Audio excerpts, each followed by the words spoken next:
कैसे आप लोग हैं। उम्मीद कि आप लोग अच्छे होंगे। बहुत दिनों बाद आप लोग से रूबरू हो रहा हूं दोस्तों। तो आप लोग का फिर से हमारे YouTube channel target with Rajeev Ranjan पर स्वागत है दोस्तों। जैसा कि अभी आप लोग के बीच जो हमारे शिक्षक भावी शिक्षक साथियों हैं उनके बीच खुशियों का माहौल होगा और काफ़ी वो लोग खुश भी होंगे, कुछ लोग दुखी भी होंगे कि बार बार यार बातें तो नेता लोग करके चले जाते हैं, सुर्खियाँ बटोर लेते हैं, पेपर मैगजीन फ्रंट पे छप जाता है फर्स्ट पेज पर, लेकिन जब धरातल स्तर पर जब देखते हैं तो लगता है कि धरती तले आकाश जो है कि चला गया था, पैर तले क्या होता है धरती निकल गई, ऐसा लगता है। एक्चुअली ये आपको बातें सुन सुन के कान तो पक ही गए होंगे कितने लोगों को कि अब आ रही है बहालियाँ 7वां चरण को लेके। लेकिन फिर एक बार एक नया जो है एक तरीका का एक सरकार की तरफ से एक पासा फेंका गया है आप लोगों को प्रलोभन देने के लिए कि आप लोग जो है सपने देखना शुरू कर दें और आप लोग को जो है लगे कि हाँ सरकार तो कुछ कर रही है। हाल के ही चंद्रशेखर जी हमारे शिक्षा मंत्री हैं बिहार के, वो हाल के कुछ महीने पहले ही उन्होंने अपना एक विवादित बयान दिया था रामचरितमानस को लेके, आप लोग को मालूम होगा। तो इस तरीक़ा से उनका जो बयानबाजी है पक्ष विपक्ष को लेके वो तो खैर एक अलग तरह का हम बात है, वो जाने वो क्या किन कारणों से आखिर सुर्खियां में हर नेता रहना चाहता है, कुछ ना कुछ कहकर अपने आप को मीडिया को अपने तरफ आकर्षित करने के लिए। तो देखिए देश दुनिया में तो होता ही रहता है, लेकिन जो हमारा दुनिया जो शिक्षक भावी शिक्षकों की जो दुनिया है उसमें एक लॉलीपॉप का काम कर रहा है। आजकल जो न्यूज़ सर्कुलेट हो रहा है पूरा सोशल मीडिया पर, पूरा हर जगह न्यूज़ चैनलों पर, यूट्यूबर सारे लोग वीडियो बना चुके होंगे अब तक। तो मैं सबसे लास्ट में बनाता हूँ दोस्तों, और कहीं ना कहीं लास्ट में बनाने के बाद सबको मैं सोच समझ लेता हूँ क्या क्या किसने क्या कहा, किसने के सारे चीज़ों को आप लोग तो जान ही गए होंगे। लेकिन मैं बता दूं आप लोग को जो 7वां चरण जो बहाली है, देखिए एक्चुअली अभी आपको इंतज़ार अच्छा करना पड़ेगा। ये मत आप कहिएगा कि सर दूसरा यूट्यूबर चैनल वाला तो बोल रहा है कि अगले महीने आ जाएगा, ये महीना आ जाएगा, वो महीने। देखिए मैं जो ऑथेंटिक है उसको मैं बात कर रहा हूँ, ठीक है। 7वें चरण की बहाली जो है आपका सबसे पहले तो आप लोग को मालूम है कि आपका STT होने जा रहा है, ठीक है। बिहार में जो है BSB के द्वारा STT की जो है परीक्षा होगी, नियोजन होगी परीक्षा की जो है एक तरीक़ा से सारे अभ्यर्थियों के लिए जो 10+2 11 12 के लिए 9 10 के लिए जो है एक STT एग्ज़ाम्स होगा। और उस एग्ज़ाम्स के बाद जो है सबसे पहले आपको 10+2 की बहालियाँ देखने को मिलेगी। ये मैं झूठ नहीं बोल रहा, ये सोचिएगा कि मैं प्रमाणिक बातें कर रहा हूँ, ऑथेंटिक बातें कर रहा हूँ, ठीक है। आपको लग सकता है कि ये सर क्या क्या target with Rajeev Ranjan sir क्या क्या बोल देते हैं, बोल के चले जाते हैं। तो देखिए दोस्तों, सबसे पहले आपको जो बहालियाँ सामने दिखेगी वह आपको 12th का बहालियाँ दिखेगी। किस चीज़ का? सबसे पहले आपको 10+2 का बहालियाँ दिखेगी, ठीक है, 10+2 का। उसके बाद ही आपका 1 to 8 का बहालियाँ आएगी, ठीक है। तो जो 7वां चरण अभ्यर्थी है या जो हाल में ही B.Ed पास किए हैं, CTET का एग्ज़ाम चल ही रहा है, 2-4 दिन में ख़त्म हो जाएगा एग्ज़ाम भी, 7-8-9 तक है, उसके बाद रिजल्ट आएगा मान लीजिए 1-1.5 महीना में। तो इस तरीक़ा से सारे लोग अपीयर होंगे। सेशन 20-22 वाले भी बच्चे का रिजल्ट आ चुका है, पाटलिपुत्र वाला यूनिवर्सिटी का और दूसरे यूनिवर्सिटी का। 21-23 लोग अभी लगे हुए हैं B.Ed, जो भी D.Ed में एडमिशन लिए हैं उनका भी एग्ज़ाम होने वाला होगा। तो शायद 21-23 वाले भी आ जाए, 20-22 वाले भी आ जाए, 19-21 वाले भी आए, 18-20 वाले तो आए ही हैं। तो इसके पहले वाले तो सब आएंगे, जिनका CTET है, B.Ed है और STET रहेगा, वो सब लोग बहालिया में शामिल होंगे। क्योंकि बहालियाँ जो है 2 लाख से अधिक है, तो 2 लाख से प्राथमिक में सिर्फ नहीं है, ये सारे ओवरऑल बहालियों की बात की जा रही है। सरकार कुछ नए पॉइंट आपको बताई होगी, देखिए आप लोग पेपर के माध्यम से जान ही गए होंगे कि अब जो है 9222 जो नियोजन इकाई था उसको सरकार खत्म करके 38 जिलों के लिए 38 नियोजन इकाई का गठन कर दिया गया है, ठीक है। और ठीक है, मैं यहाँ पे पुरानी व्यवस्था की बात नहीं करूँगा, जो नई व्यवस्था जो सरकार के द्वारा कही गई है उसके ऊपर हम बात करेंगे। तो जो पुरानी व्यवस्था था उसको तो ख़त्म कर ही दिया गया है। अब जो नया जो होगा वो आपका जिला में ही शिक्षकों का कैडर होगा, ठीक है, जिला में ही होगा शिक्षकों का कैडर होगा, ठीक है। कैडर आप लोग समझते होंगे, जैसे कि मान लीजिए आप लोग UPSC BPSC की तैयारी करते होंगे, तो जिनको जो जिला का कैडर, जो राज्य का या जिला का कैडर मिलता है, यहाँ पर तो जिला ही मिलेगा आपको। तो मान लीजिए आप पटना पटना जिला से है तो आपको पटना जिला का कैडर मिलेगा, कोई नालंदा है तो नालंदा का मिलेगा, कोई भागलपुर तो भागलपुर, सब जिलों का अपना अपना कैडर होगा। 38 जिला है बिहार में, पूरा 38 कैडर होगा दोस्तों, और सारी व्यवस्थाएं आपके लिए होगी। और इसका भर्ती जो है आयोग की तरफ से लिया जाएगा, पूरा बहुत साफ़ सुथरे तरीके से बहाली होगी। जो नए जो हमारे सब्सक्राइबर हैं, व्यूअर्स हैं, उनको मैं बताना चाहता हूं, देखिए आप लोग हमसे जो इधर अर्ली में जुड़े हैं तो 60-40 का जो है रेशियो चलेगा दोस्तों। आप लोग ये तो जानते ही होंगे कि जो न्यू नियमावली है, जो न्यू नियमावली जो बन रही है और बन के तैयार भी हो चुकी होगी शायद, तभी ये सब बातें निकल के सामने आ रही है। हालांकि ऐसे बातें तो पे नहीं निकल के आती, क्योंकि नियमावली लगभग बन चुकी है, बस अंतिम मुहर लगने की बाकी है। तो 60-40 का ही आपका 60% जो वेटेज होगा, सी टेट का वेटेज होगा, बी टेट का वेटेज होगा, ठीक है, एस टेट का वेटेज होगा आपका, ठीक है। C TET, B TET, S TET जो भी आपने किया है उसका 60% आपका वेटेज होगा, जबकि 40% आपका जो है एजुकेशनल, जो आपका 10, 12 नहीं, जो आपने DLED किया है, BEd किया है, MA किया है, वो सारा का 40% उसका निकाला जाएगा।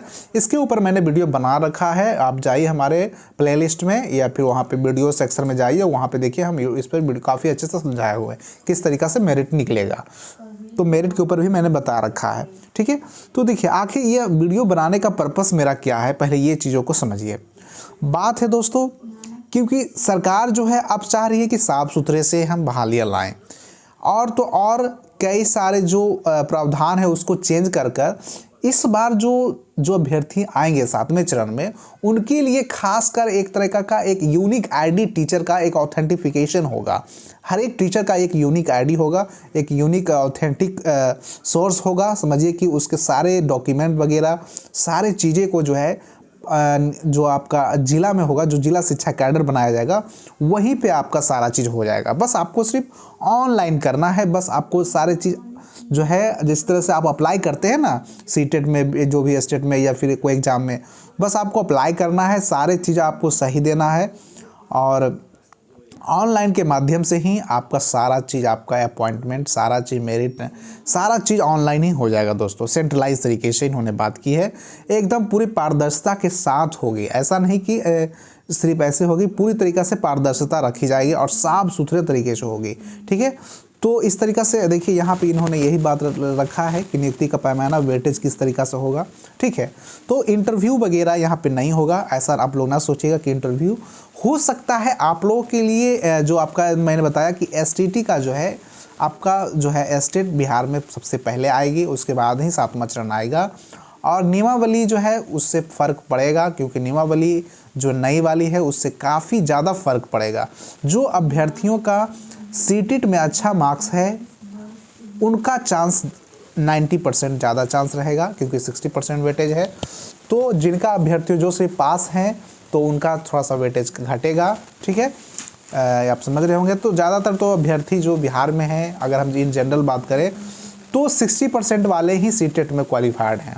60% ही में मतलब कि 90, 91, 100 यही आसपास का स्कोर है ज़्यादातर अभ्यर्थियों का, ठीक है। 90 से लेकर 100 नंबर तक सीटेट में, ठीक है।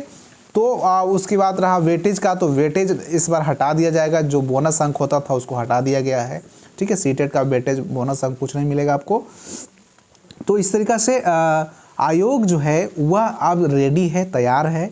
अब जो है आपको लग रहा है कि जो है सपना देखना चाहिए, और क्यों ना देखे। सरकार, आयोग जो है 3 महीने के अंदर आपकी बहालियाँ करने के लिए सोच रही है। तो सोच तो रही है, ठीक है, बात कर भी, अगर कर दे तो और अच्छी बात है। अगर सीधे आपका 3 महीने के अंदर अगर आपको विज्ञप्ति मिल जाए, विज्ञापन मिल जाए 7वां चरण का, तो इससे बड़ा बात क्या होगा बिहार में, पूरे बिहार में, पूरे देश में, कि 3 लाख बहालियाँ, 2 लाख बहालियाँ बिहार में चल रही है।